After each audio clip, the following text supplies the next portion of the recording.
Assalamualaikum warahmatullahi wabarakatuh. Bismillahirrahmanirrahim. Alhamdulillahirabbil alamin. Wa bihi nasta'inu ala umuri dunya waddin. Wal 'aqibatu lil muttaqin wa la 'udwana illa 'alal zalimin. Asyhadu an la ilaha illallah wahdahu la syarika lah, huwa rabbul awwalin wal akhirin. Wa asyhadu anna sayyidana ونبينا وعمدتنا قرة أعيننا ومولانا محمدا أفضل الصلاة والتسليم. اللهم صل وسلم وعظم وكرم ومجد الشفيع على المصطفى سيدنا وحبيب عمدتنا وقرة أعيننا ومولانا محمد وعلى آله وصحبه أجمعين. أما بعد، para alim, para ulama, para hadirin hadirat, wabil khusus sahabat sukma sekalian yang dimuliakan Allah Subhanahu wa taala. Terkhusus pula dari jajaran yayasan, ketua yayasan, kepala sekolah baik di TK Muslimat NU 17 Nur Rahmah, MI Islamiyah serta SMP Al Hidayah yang mudah-mudahan senantiasa diberikan usia panjang yang barokah oleh Allah Subhanahu wa taala, kesehatan yang paripurna dari Allah Subhanahu wa taala. Alhamdulillah, pada saat ini kita berjumpa, kita bisa bermuajahah baik yang secara luring ataupun daring. Mudah-mudahan senantiasa kita dirahmati oleh Allah Subhanahu wa taala.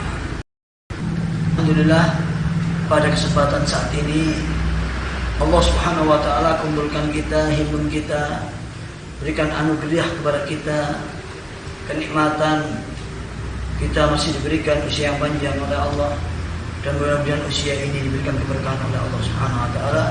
Pun demikian Allah berikan kesehatan yang paripurna kepada kita.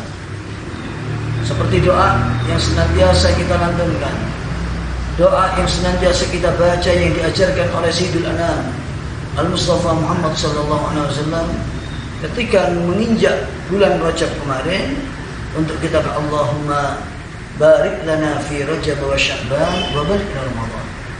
Ya Allah, berkahilah bulan Rajab kami, berkahilah bulan Sya'ban kami, kemudian temukan, sampaikan kami dengan bulan Ramadan. Maka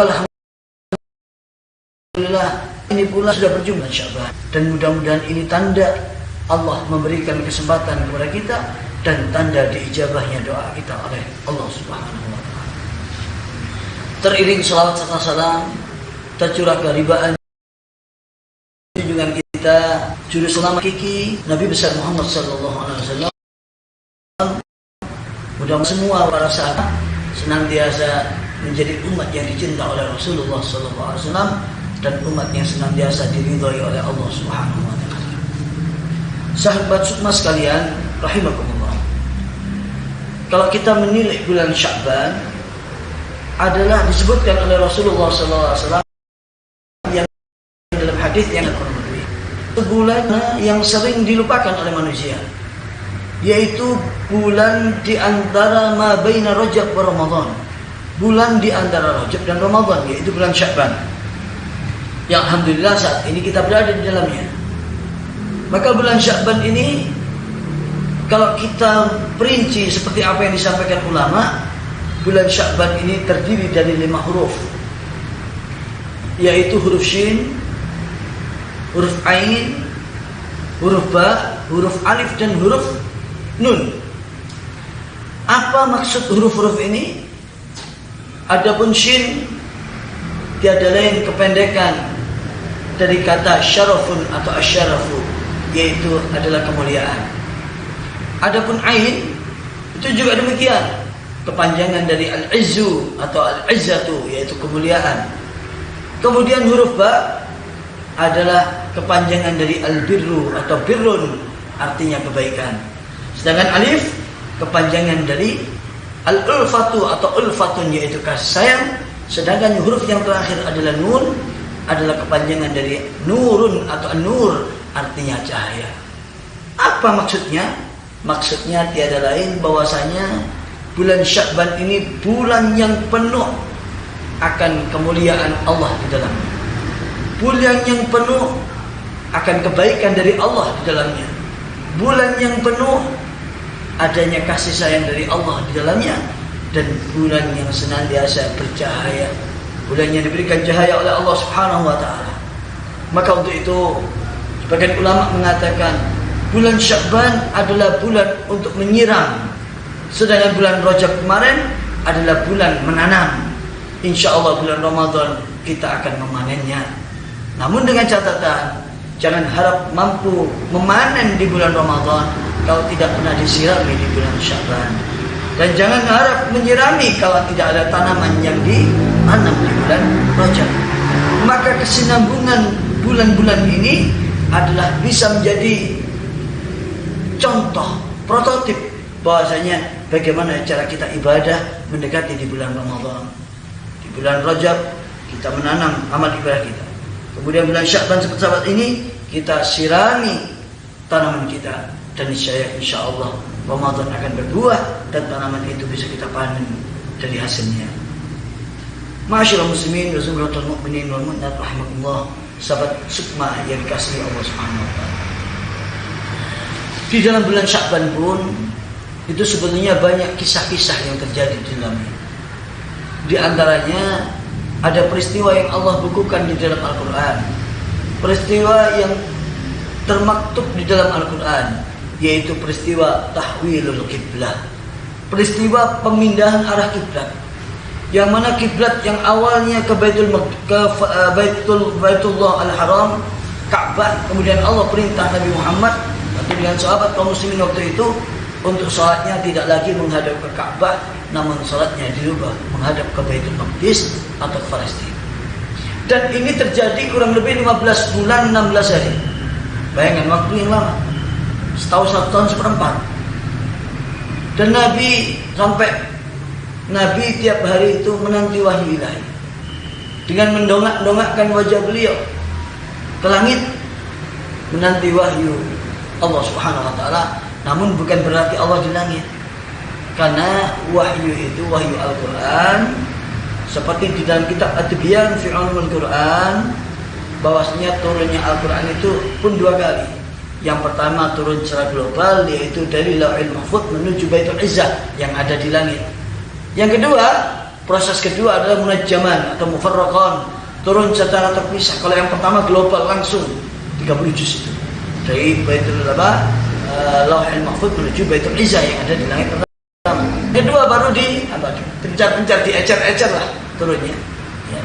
Ada yang dengan asbabun nuzul dan sebagainya. Ini tidak kurang memakan waktu kurang lebih 23 tahun. Ada yang mengatakan 22 tahun, 2 bulan, 22 hari. Nah, dikurun 23 tahun. Maka wahyu ini yang dinanti, wahyu yang sudah di Baitul Izzah yang Allah turunkan bersama malaikat Jibril ketika Lailatul Qadar itu. Nabi Muhammad menanti wahyu ilahi. Kenapa demikian? Karena Nabi Muhammad mengkhawatirkan umat beliau kala itu, umat yang imannya masih lemah, karena ada taskik, keraguan-keraguan yang senantiasa disembur-semburkan, diviralkan, diopong-opongkan lah biasanya kalau kata orang Malang, oleh orang-orang Yahudi, para musyrikun saat itu, dengan mereka mengatakan, lihat itu. Nah, seakan-akan mereka mengatakan Nabi pelin-pelan, kemarin sholat menghadap Baitullah Haram, sekarang mau ke Baitul Maqdis. Nabi tidak ada masalah bagi Nabi, kiblat mau menghadap kemana. Namun sekali lagi demi umat beliau Sallallahu Alaihi Wasallam, beliau ingin lagi kiblat itu dikembalikan ke Ka'bah Al-Musyarrafah. Maka Nabi tiap malam mendanak-danakkan wajah beliau.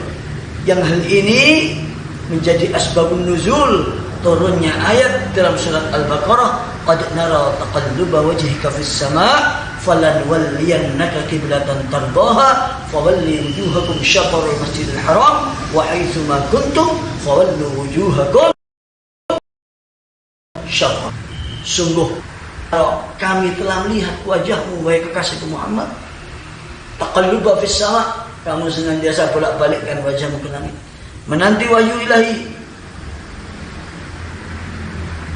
Falanwalliyannaka qiblatan tardaha, kata Allah.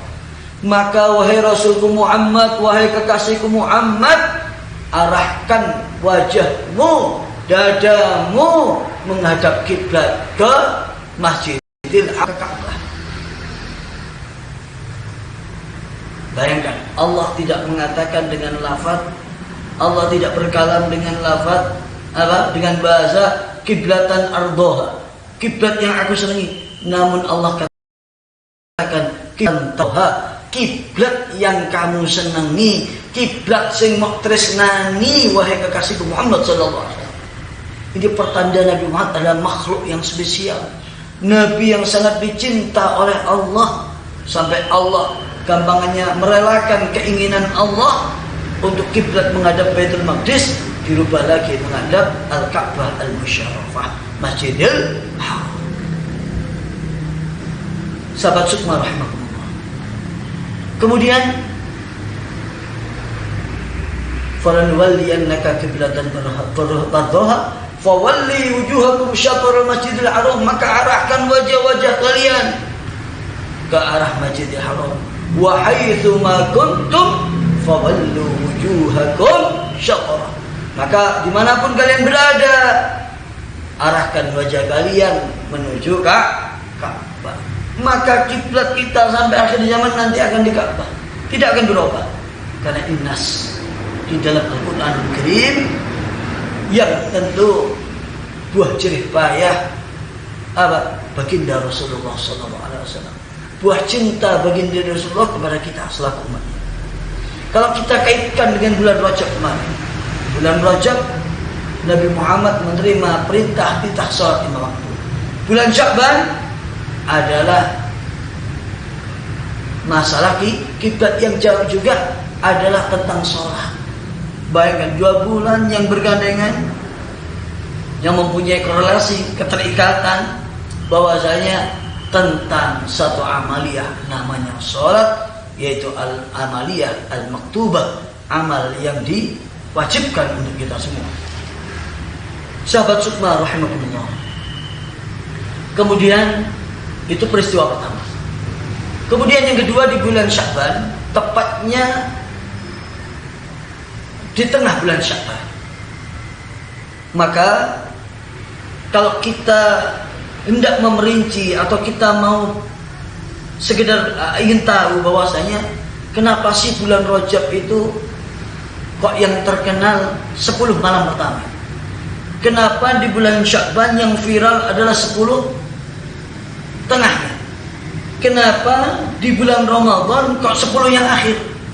Ternyata di bulan Rajab itu ada satu malam yang luar biasa, yaitu malam pertama bulan Rajab. Awal lailatin min Rajab.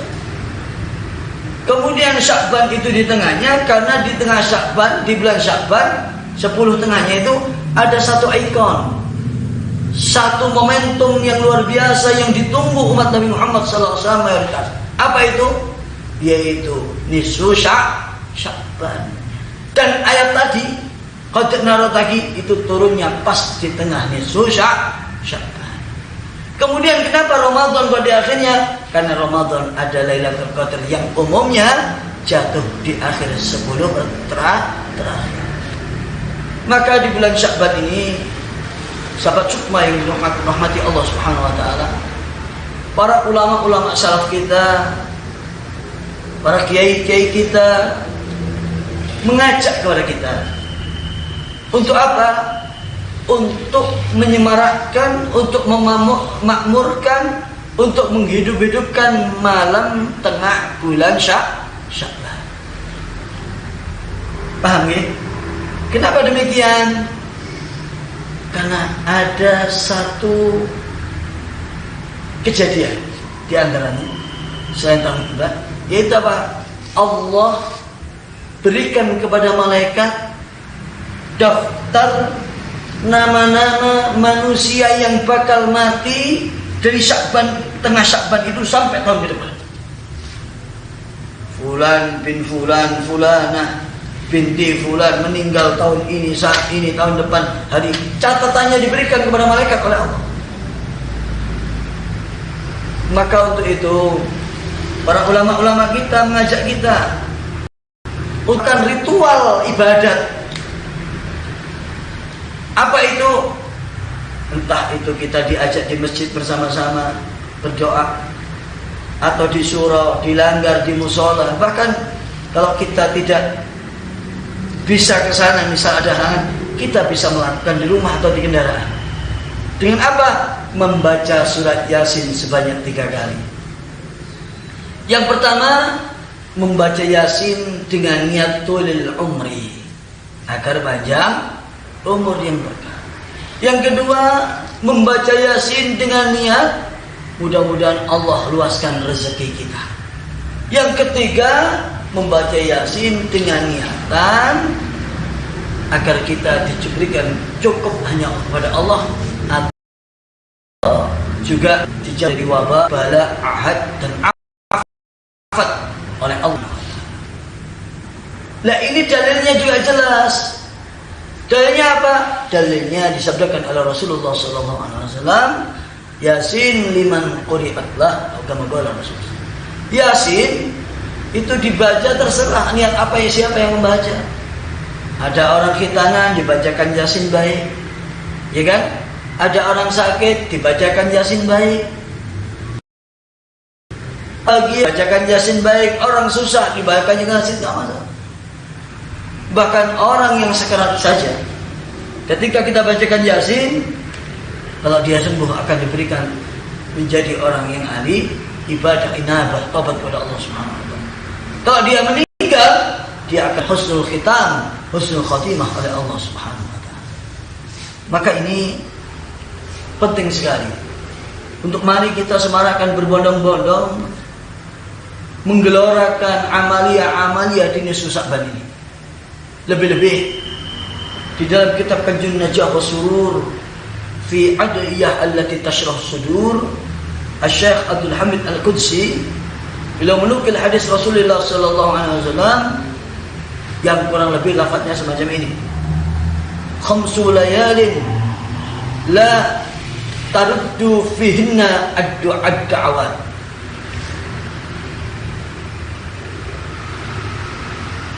Lailatu awwali min Rajab, wa lailatu nisfi min Sya'ban, wa lailatul Jumu'ah, wa lailatul Idul Fitri, wa lailatul Nahri, atau kama qala Rasulullah. Ada 5 malam yang barang siapa berdoa pada 5 malam ini, niscaya doa-doanya atau doanya tidak ditolak oleh Allah. Niscaya doanya akan dikabulkan oleh Allah. Yang pertama adalah ketika tatkala kita berdoa di awal malam bulan Rajab. Yang kedua adalah ketika kita mau berdoa meminta kepada Allah, apa saja yang kita minta, yaitu pas di malam nisfu Sya'ban atau malam tengah bulan Sya'ban. Jadi tanggal 14 Sya'ban malamnya, karena besok sudah 15 menuju 16 ya, tengah Sya'ban ya, pas tengah 15 ya, 15. Kemudian Lailatul Jum'ah, malam Jumat.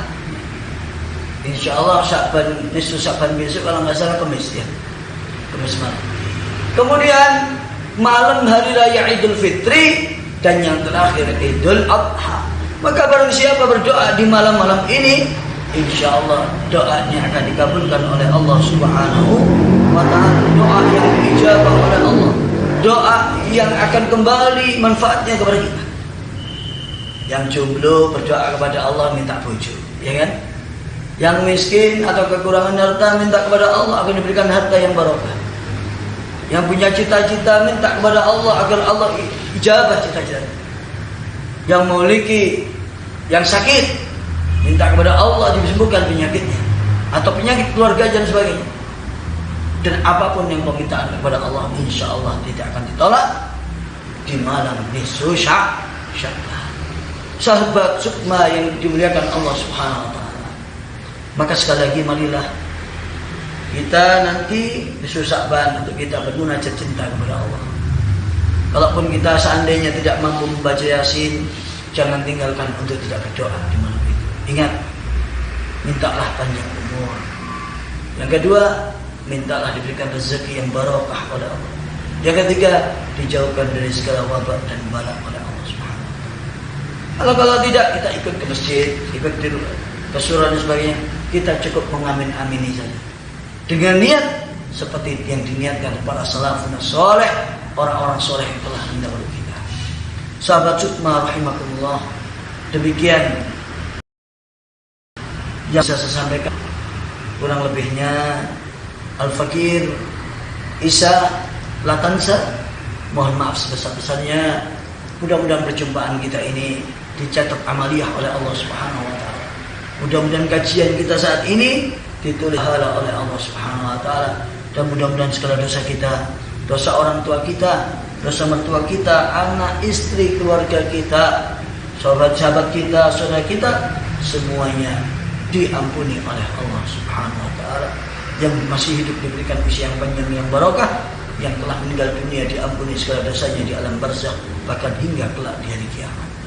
Ma'asyiral muslimin wa zumratal mukminin rahimakumullah, sahabat Sukma rahimakumullah. Wak saintan kecepet dalo, cekap semantan atau kula. Assalamualaikum warahmatullahi wabarakatuh.